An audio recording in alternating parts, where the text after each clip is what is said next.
So you want to know what common sense gun control is going to look like if it gets passed. I've already got the examples, and here it is. Welcome to the Armed Citizen channel, where you and I will discuss the finer and mostly undiscussed points of being an armed citizen. If you find my content valuable to you, please like, share, and subscribe, and maybe even drop a few coins in my tip jar to feed my ammo habit. Let's get on with it. Hey everybody, you and we're going to discuss what common sense gun control looks like. And I'm going to use Japan because Japan is very, very, very anti-gun. They'll let you have them, but you have to go through a quite extensive process. Now, first of all, the process I'm going to describe is for a shotgun or an air rifle.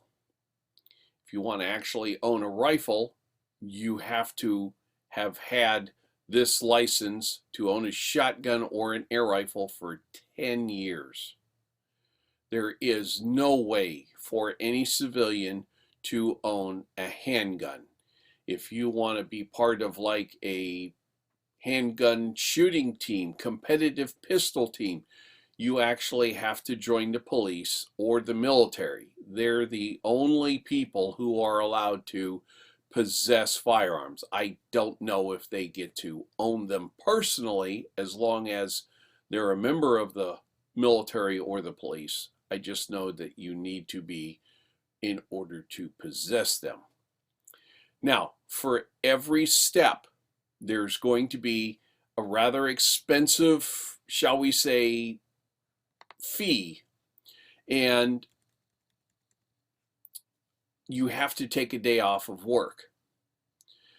Another thing is owning a gun in Japan is borderline scandalous. Your friends will look at you funny because there is very little, if any, gun culture in Japan. And I can't give you an American equivalent to the level of scandal because, frankly, Americans have lost their shame for just about everything. So here's the steps. There are 13 steps that you have to achieve in order to get a shotgun or air rifle permit. So the first one is you have to join a hunting or shooting club. Well, if you can find one, if there's one in your prefecture, if there's even anything like that near you. Second step is you have to take a day off of work, take a firearm class, pass a written exam. The class will cost you cash, and this particular class is held no more than 3 times a year or once every 4 months. Third step, you have to get a doctor's note saying you are mentally fit and do not have a history of drug abuse. Another day off of work. Got to pay for that.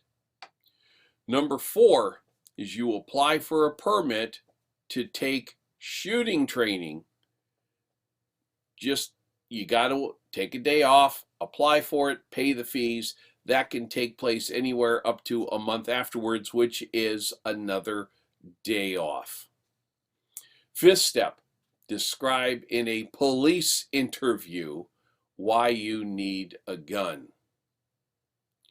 Number 6, pass a review of your criminal history, gun possession record, employment, involvement with organized crime groups, personal debt and relationships with friends, family, and neighbors. Your spouse and close relatives also get to enjoy, and I use that in air quotes, A background check as well, not just for criminal infractions, but to check for militant activism and such. So you're investigated to see if you're a rabble rouser, if you're counterculture at all, and, you know, generally unsavory. And of course, you have to pay for all of these background checks, none of which are cheap. Step number 7, apply for a gunpowder permit. You need that just to own the ammo. How about that? You have to then take a 1-day training class and pass another shooting test. And by the way, now that we've gotten up about this far, if you fail any one of these, you're done. You can't reapply, and you've already spent the money to get however far you've gotten. So this is a punishment to go down this path. Step number 9, obtain a certificate from a gun dealer describing the gun you want. Number 10, this one's going to be real expensive. Buy a gun safe and an ammunition locker, because the two can't be stored together, that meet safety regulations. And the safety regulations are going to say something like the safe has to be at least 800 pounds and anchored to the foundation of your house with 1/2-inch bolts and, you know, all this other kind of stuff, so no one can break in and steal the safe or anything like that. That's right there is going to be very expensive, and another day off of work, because you have to, you know, have it properly installed. And then step number 11 is you have to take another day off and pay the police to come and inspect your gun storage. And by the way, they can do that on an annual basis afterwards, whenever they want. Number 12, pass a second additional background review. Once you've done these 12 steps, hey, then you can buy your gun if you still want and if you can still afford it. Now, you got to remember, all this time off that you just had to pick, Japanese are workaholics, to say the least about it. You also have to be a person of some considerable means and property. I don't think any apartment complex will let you put one of these safes in their apartments. So it's already very exclusionary. The firearms must be stored in a locker, and law enforcement must be provided with a plan of the premises and where precisely they are stored. Ammunition must be kept separately in a locked safe, and the quantity that can be kept at one time is limited. All ammunition purchases are registered. Guns are inspected annually when the police see fit. And again, all this requires you to take a day off. Now, here's the kicker. After you've been through all this, the license is only good for 3 years. After 3 years, you have to start the process all over again, all 13 steps. So they don't have civilian gun ownership because it is too onerous, too expensive. It is socially scandalous.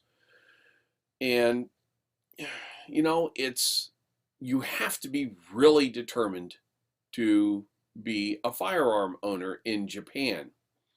And by the way, of course, you know, if you buy a shotgun or an air rifle, you're probably going to want to go hunting with it. And you got to go through not quite a bad process for a hunting license, but that's only good for 1 season only. And of course, you got to take a day off to apply and day off for the class and maybe a third day for the test, and they just make it not worth your while. So if the gun control advocates get their way, this is what's going to happen to you. No handguns at all, and a path is 12 miles long and $100 a foot to get to the end, and it's not worth it for most people. Most people can't afford it just going through. There's just no good end when we have common sense gun control.